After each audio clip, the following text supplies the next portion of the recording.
In the golden glow of 19th century Romanticism, an era flooded with poetry, idealized love, and the feminine muse, Arthur Schopenhauer stood like a cold wind in springtime, cutting through illusion with the blade of philosophical pessimism. Where others saw divine softness in the eyes of women, he saw evolutionary cunning. Where the poets sang of soulmates and sacred unions, Schopenhauer whispered of biological deception, of nature disguising its animalistic will with the lace veil of love. His essay on women wasn't just controversial. It was a direct assault on the Western world's most sacred cow, the sanctity of romantic love. And behind his scathing words was a chilling thesis. Woman is not who she pretends to be. The softness is camouflage. The sweetness is strategy. She is not angel nor demon, but a masked agent of nature, executing her part in a game most men never even realize they're playing. Schopenhauer argued that women are not malicious, but instinctual, tools of nature, functioning with precision to ensure the survival of the species. From this lens, femininity is not identity, but evolutionary theater. The cooing voice, the tearful vulnerability, the flattery cloaked in affection, these are not the expressions of some inner goddess, but performances honed over millennia, aimed at attracting and securing the strongest male to propagate the next generation. Love, in his eyes, is nature's grandest trick. It seduces man into servitude under the illusion of spiritual connection, while in reality, he becomes a biological mule, transporting his legacy at the cost of his freedom. He believes he's chosen a partner, when in truth, he has been chosen, not for his soul, but for his seed. To understand the full weight of Schopenhauer's view, we must separate sentiment from structure. He did not hate women, he simply refused to be hypnotized by them. His comparison of women to children, remaining such their whole life long, wasn't mere condescension, but a psycho-evolutionary critique. Children manipulate not through force, but through emotion. They cry, charm, and cling. Women, according to Schopenhauer, use similar tactics, not because they are weak, but because emotional influence is their battlefield. While men evolve to fight, build, and philosophize, women evolve to secure and select through subtext, suggestion, and seduction. They don't conquer the world directly, they conquer the men who conquer, and often do so with a smile. This is what he meant by the female mask, not a conscious deception, but an inherited pattern passed through blood and culture that teaches women how to be desirable without being discovered. For Schopenhauer, the tragedy was not that women are deceptive, but that men are willing to be deceived. Blinded by curves, bewitched by touch, and drunk on the fantasy of emotional fusion, men lower their guard and raise their wallets. They write poems, buy rings, fight wars, and sign away fortunes, all for a hormonal illusion wrapped in ritual and romance. The mask does not need to change because the man refuses to see. This blindness, Schopenhauer argued, leads men to their ruin. In the alchemy of lust, you'll be taken deep into the ancient and forgotten discipline of sexual transmutation, a principle once reserved for monks, warriors, kings, and creators. Once the romantic intoxication fades, the truth emerges, often in the form of obligation, compromise, and disillusionment. The woman, now secure in her role, no longer needs the mask. She begins to control, criticize, and demand. The man, once a lion, becomes a lapdog. What was once seduction becomes domestication. The soft gaze becomes a cold negotiation. He is no longer desired, he is expected, and often discarded. This is the cycle of the modern male tragedy: to be inflamed by illusion, shackled by love, and then cast aside when usefulness expires. Schopenhauer did not just criticize this pattern, he diagnosed it. He claimed that men, driven by the metaphysical will to life, project their spiritual longings onto women, mistaking erotic instinct for eternal love. But woman, being closer to nature's will, does not suffer this confusion. She loves not with transcendence, but with purpose.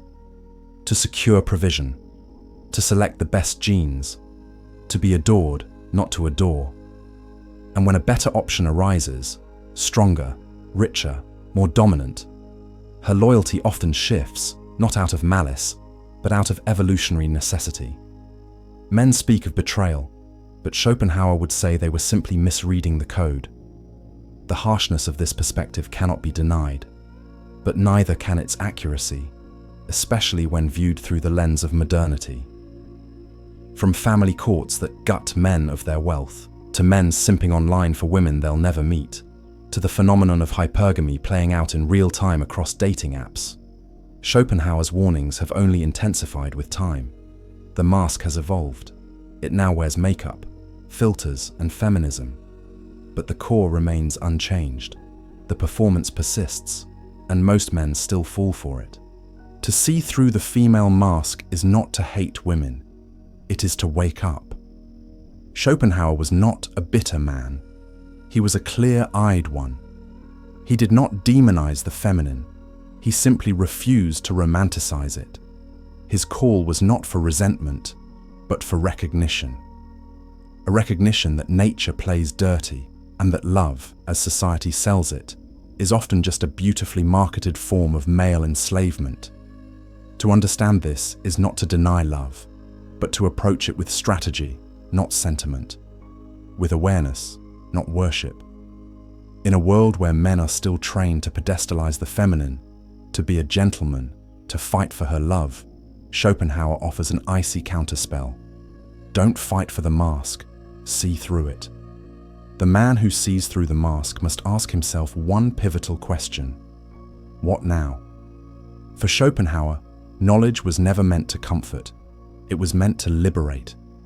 He believed that once a man stripped away the illusions of romantic idealism, once he saw woman not as an angel, but as nature's agent, a mirror of his own projections, he could begin the slow, painful climb towards sovereignty.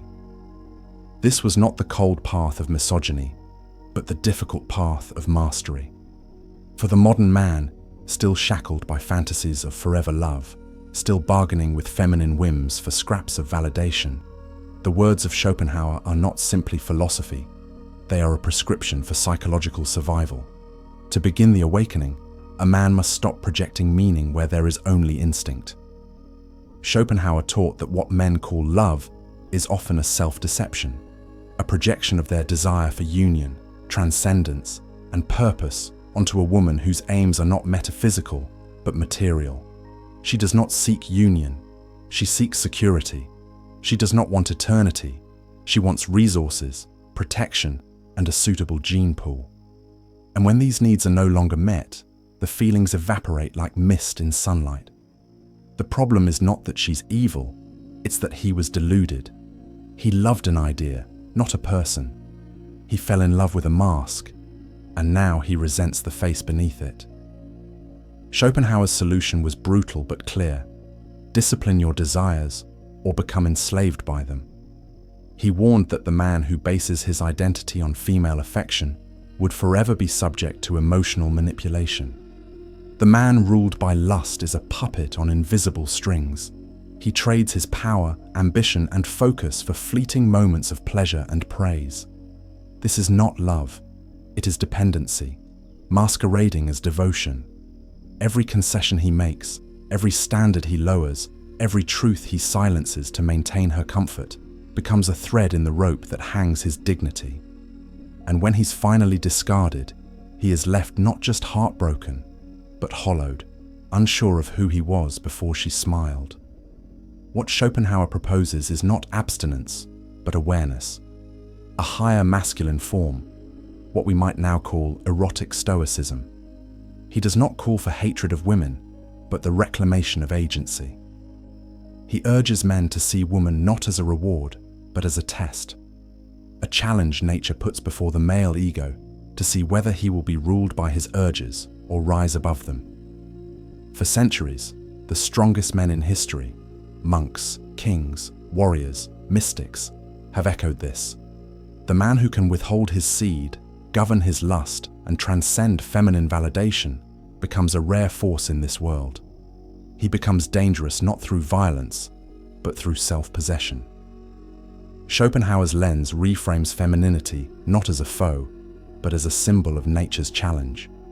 Woman is not your partner in enlightenment. She is the mirror that reflects whether or not you've achieved it. She will reward strength and punish weakness. She will test you with silence, disinterest, and seductive chaos, not to destroy you, but to reveal what still controls you. In that sense, she is not your downfall. She is your oracle. If you worship her, you descend. If you master yourself, she becomes your reflection, not your ruler. In our modern world, where men have been taught to kneel before the feminine, where society reinforces emotional dependence as virtue and simping as chivalry, Schopenhauer's voice rips through like thunder. He reminds us that the more a man centers his life on women, the less life he has left to live. That romantic obsession is a spiritual cancer, a beautiful noose men wear with pride until it tightens, and that no amount of affection, sex, or companionship can fill the void of an ungoverned soul. The modern man does not need more feminine approval. He needs masculine clarity. Schopenhauer's final gift is the blueprint for legacy. He urges the man who sees through the mask not to retreat into bitterness, but to build his cathedral, not of stone, but of character, discipline, and detachment. He must channel the energy he once gave to women into art, philosophy, health, and empire. He must choose silence over seduction, creation over codependence, and solitude over false intimacy. He must remember that nature will always tempt him with softness, but the man who resists becomes untouchable, not cruel, not bitter, but sovereign.